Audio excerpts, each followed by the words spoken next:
Pessoal, tudo bem? Dando continuidade ao nosso programa de Direito Processual Penal, falaremos sobre ação penal. No último bloco, falei com vocês sobre aquela clássica divisão no que diz respeito à natureza jurídica da ação penal. Disse que nós temos de um lado a ação penal pública e de outro a ação penal privada, com as suas específicas ramificações. A ação penal pública dividindo-se em ação penal pública incondicionada e condicionada, e a ação penal pública condicionada também se dividindo em pública condicionada à representação ou à requisição do ministro da Justiça. E, de outro lado, a ação penal privada se tripartindo em ação penal privada exclusiva ou propriamente dita, né, é um outro nome, ação penal privada subsidiária da pública e ação penal privada personalíssima. O que nós faremos nesse bloco? Falaremos sobre princípios atrelados à ação penal pública e princípios atrelados à ação penal privada, tá bom? Iniciaremos com princípios atrelados à ação penal pública, mas antes quero recordar com vocês quem é o titular da ação penal pública, né? O Ministério Público, com base no 129, inciso 1 da Constituição Federal, é o titular da ação penal pública. Por quê? 129, falando da instituição Ministério Público, diz: são funções institucionais do Ministério Público promover privativamente a ação penal pública, tá? Diz para vocês também, na aula anterior, e relembro agora, artigo 257, eu coloquei 255, artigo 257, inciso 1 do Código de Processo Penal, fala também no mesmo sentido, né? São funções institucionais do Ministério Público promover privativamente a ação penal pública. Então, o titular da ação penal pública é o MP, ok? Beleza. E como ele deflagra o processo, Robson? Deflagra o processo por meio de denúncia. Denúncia é a peça processual do titular da ação penal pública, Ministério Público, pela qual ele inicia o processo, pela qual ele começa o processo, pela qual ele faz nascer o processo criminal. Ok? Bacana. Então, bora lá para o item 5, princípios da ação penal pública, tá? E nós temos 3 princípios que eu quero explorar com vocês, tá bom? Primeiro deles aí, princípio da obrigatoriedade. Falaremos também sobre o princípio da indisponibilidade e falaremos sobre o princípio da oficialidade. Gente, lembrando que esses princípios aqui, estão na segunda parte da persecução penal. Lembra que eu fiz com vocês uma clara divisão no que diz respeito à persecução penal no Brasil? Persecução penal no Brasil é a busca pelo deslinde ou pela elucidação do fato criminoso. E nós temos a persecução penal num primeiro momento, inquérito policial, e nós temos a persecução penal num segundo momento, que é a ação penal. Eu estou falando sobre esse momento da persecução penal, o segundo momento da persecução penal. O processo, portanto, tem como princípios atrelados à ação penal pública o princípio da obrigatoriedade, o princípio da indisponibilidade e o princípio da oficialidade, tá bom? Nós temos outros princípios na doutrina. Eu trouxe os mais importantes e os mais cobrados, ok? Bacana. Vamos falar um pouquinho separadamente sobre cada um desses princípios atrelados à ação penal pública, tá bom? Primeiro, princípio da obrigatoriedade. Gente, entendam uma coisa. O delegado de polícia, quando procede à investigação em sede de inquérito policial e faz o relatório, como nós já conversamos, e conclui o inquérito, envia o inquérito para o juízo. O juízo, o cartório, né, através do juiz, dá vista ao Ministério Público acerca do que foi investigado. Quando o inquérito chega para o promotor de justiça, não existe faculdade para o promotor de justiça iniciar o processo ou não. Se o promotor de justiça pega o inquérito policial e encontra ali indícios de autoria, indícios de materialidade, ele está obrigado a oferecer a denúncia. É isso que diz o princípio da obrigatoriedade, tá? Princípio da obrigatoriedade, havendo indícios de autoria e de materialidade delitiva, o MP está obrigado, vejam aqui, ó, ele está obrigado a oferecer a denúncia. Denúncia, Robson, denúncia é a peça processual que dá início ao processo,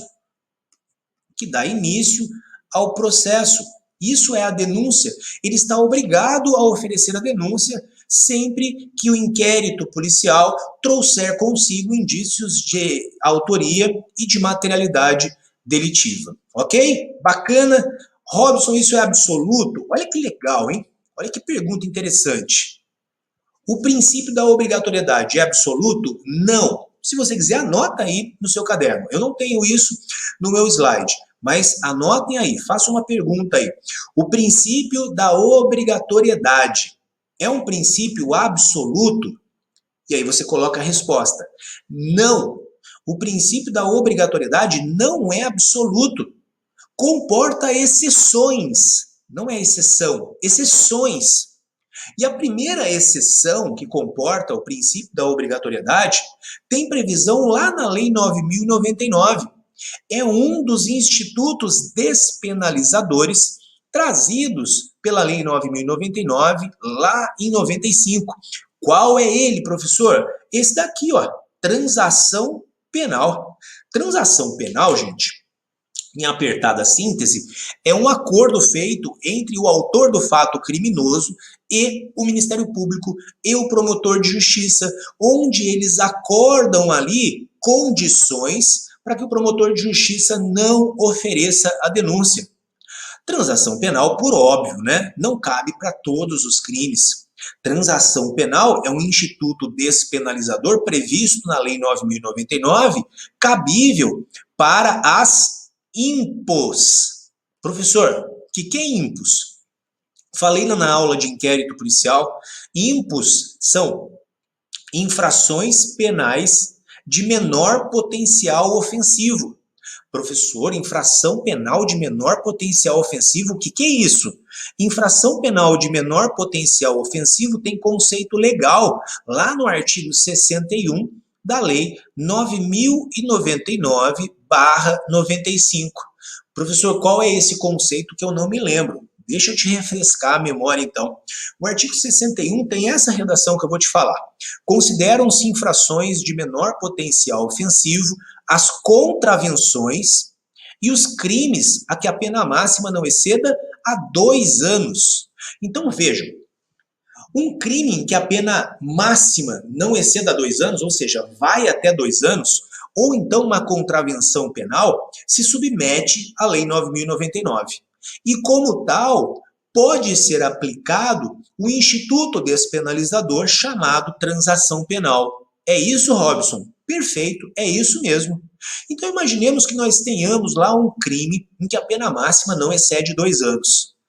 Essa investigação acontecerá segundo os parâmetros do artigo 69 da Lei 9.099. A investigação acontece por meio de um termo circunstanciado. Lembram-se disso? Lá da hora de inquérito policial? Termo circunstanciado, TC, ou TCO, termo circunstanciado de ocorrência, ok? Inicia-se o TCO ou TC, termo circunstanciado, que é um inquérito reduzido, que é uma investigação preliminar informal, angariam-se ali os elementos informativos necessários e envia-se esse termo circunstanciado lá para o fórum. O juiz, da mesma maneira, abre vista ao MP e marca uma audiência, chamada audiência preliminar. Nessa audiência preliminar, o promotor de justiça, antes de oferecer a denúncia, propõe a transação penal. E aí, óbvio, né? O autor do fato criminoso pode ou não aceitar, né? Mas, mediante algumas condições, o promotor de justiça, antes de oferecer a denúncia, propõe esse acordo. Olha, para não oferecer a denúncia, eu proponho que você pague 3 salários mínimos em cestas básicas, rações Guabi para o centro de zoonose de determinada cidade. Aí aquele que praticou uma infração penal de menor potencial ofensivo fala, concordo, eles fecham o acordo, o juiz homologa o acordo, e aí aquele autor do fato criminoso vai pagar os 3 salários mínimos em rações para o centro de zoonose. Se ele cumprir de maneira correta, o processo nem começou. Vejam, professor, e o princípio da obrigatoriedade aí? Uma exceção, não é? O princípio da obrigatoriedade tem a seguinte regra: o promotor de justiça, diante de um fato típico ilícito, diante de indícios de autoria e de materialidade delitiva, está obrigado a oferecer a denúncia. Exceção, possibilidade da transação penal. Transação penal prevista lá no artigo 76 da Lei 9.099/95. Ok? Bacana. Primeira exceção, então, falamos. Professor, tem mais exceção? Tem sim. Agora, ó, importantíssima essa daqui, hein? Probabilidade altíssima de ser cobrado nos próximos concursos. Por quê, professor? Artigo 28A do CPP, ANPP. Professor, peraí, muita sigla, né? Tá, vamos lá.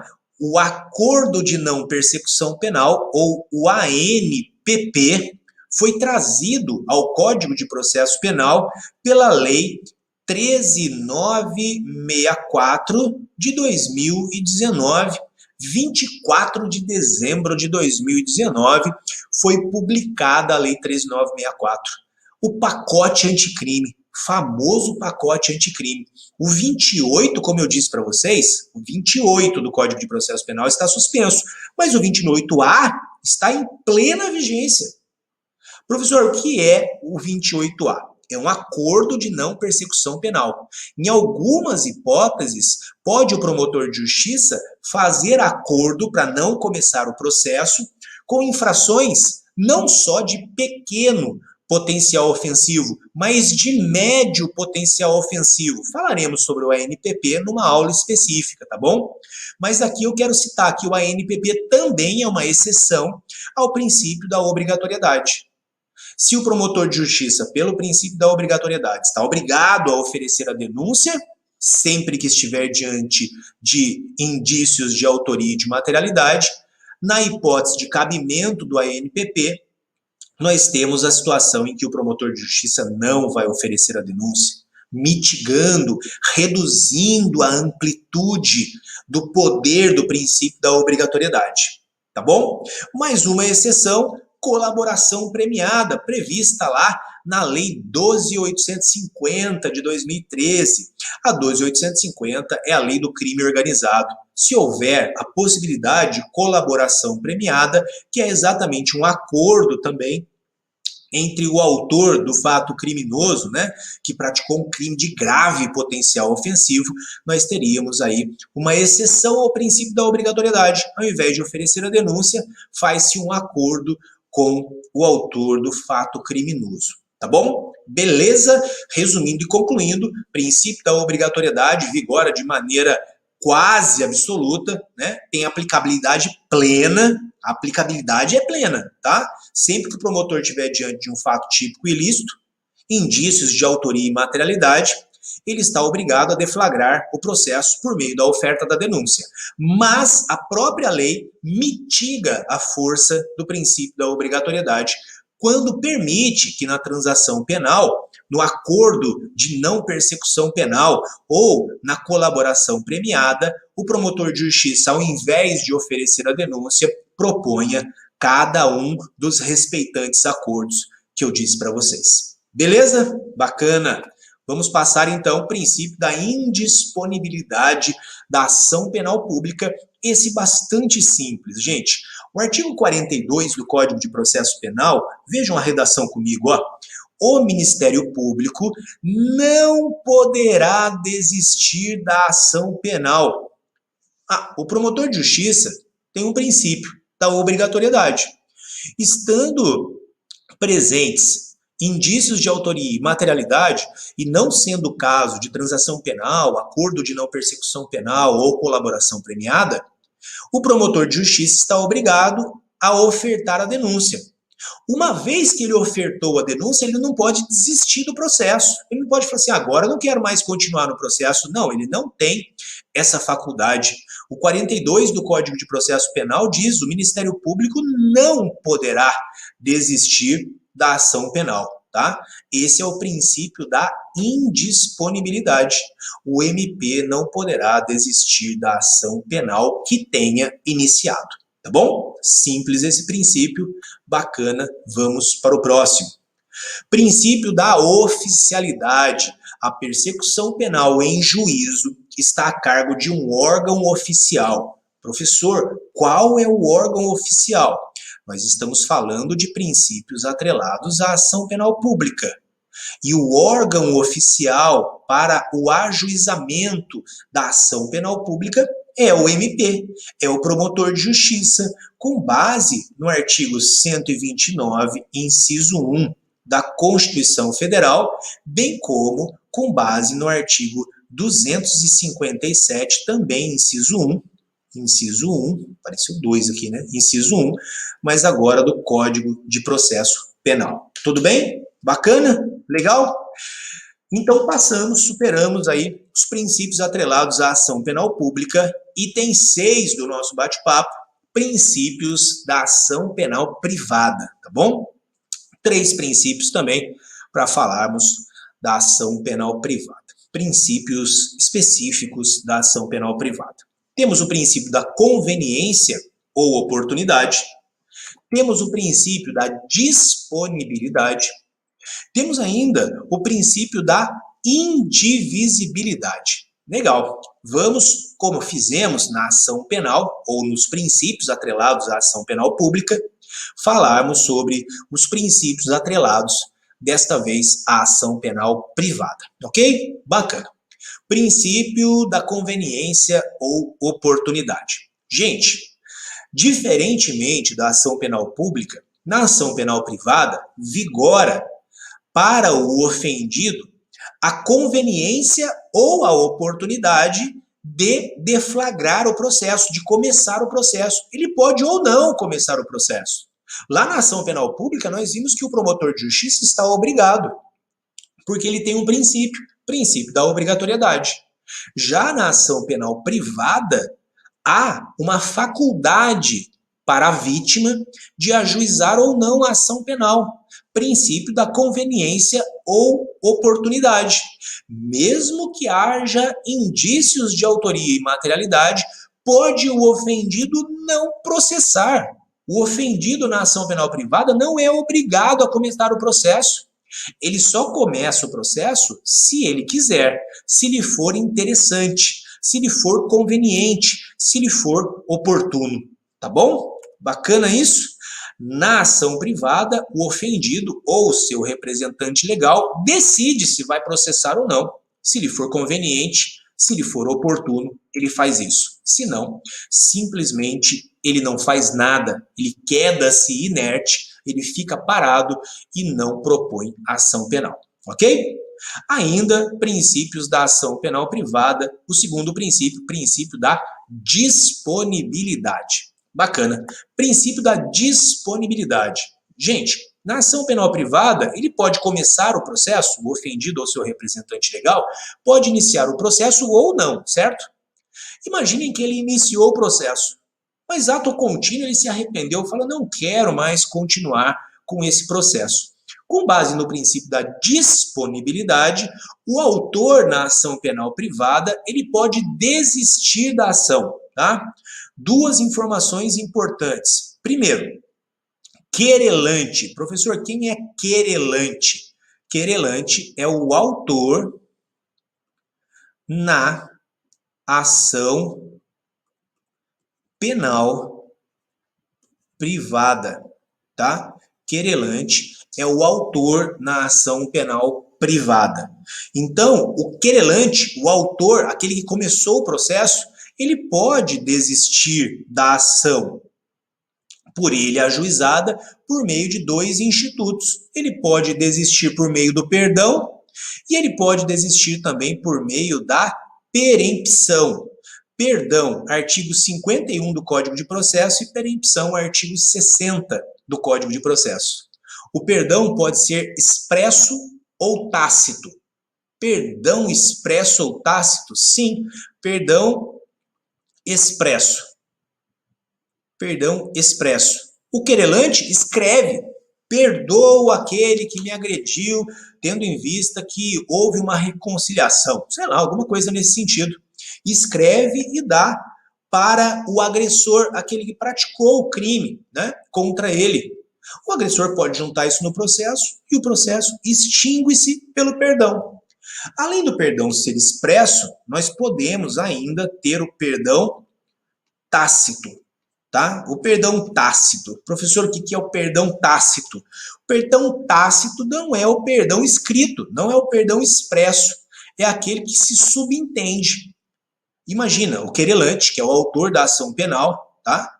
Ele começa a frequentar a casa novamente daquele que praticou o crime contra ele. Imaginemos aí um crime contra a honra, tá?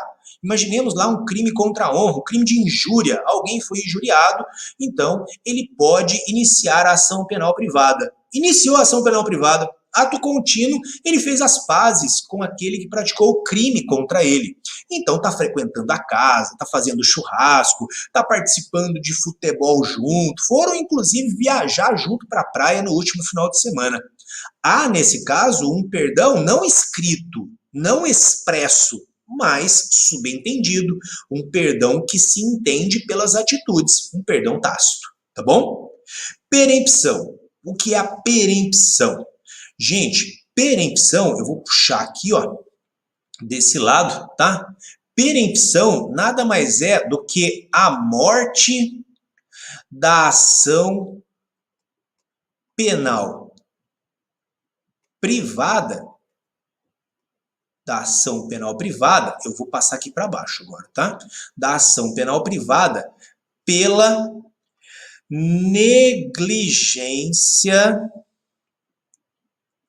do querelante. Professor, quem é querelante mesmo? É o autor na ação penal privada. E o que é a perempção, Robson? Perempção é a morte da ação penal privada pela negligência do querelante, pela negligência do autor na ação penal privada. Diz lá o 60, né, que se houver negligência por parte do autor na ação penal privada, o juiz vai declarar extinta a ação.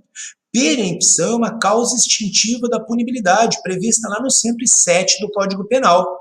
Perempção, prevista no artigo 60 do CPP, é uma causa extintiva da punibilidade, prevista no artigo 107 do Código Penal, ok? Vejam, estamos falando do princípio da disponibilidade, não se perca.